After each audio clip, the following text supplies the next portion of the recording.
Click ஆச்சு. So முதல்ல வந்து என்ன நான் சேஞ்ச் பண்ணேன். அந்த லைஃப் கோப்பிங் ஸ்கில் வந்து ஆக்சுவலா என்ன நெறைய சேஞ்ச் பண்ணுச்சு.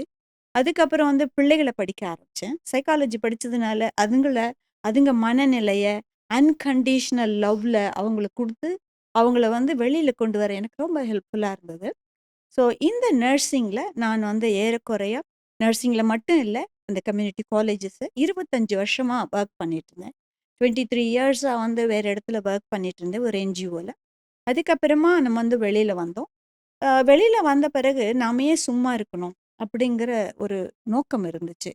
அப்போ வந்து என்னுடைய ஒன் ஆஃப் த ஸ்டூடண்ட்ஸ் சித்ரான்னு பேரு.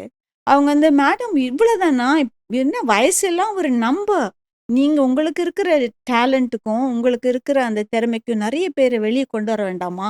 அப்படின்னு என்னையும் ஏர்ஃபோர்ஸ்ல வேலை செஞ்சு ரிட்டயர் ஆயி கம்யூனிட்டி காலேஜ்ல வேலை செஞ்ச எங்களுடைய சார் மிஸ்டர் சேகரையும் ஒரு கொஸ்டின் கேட்டாங்க.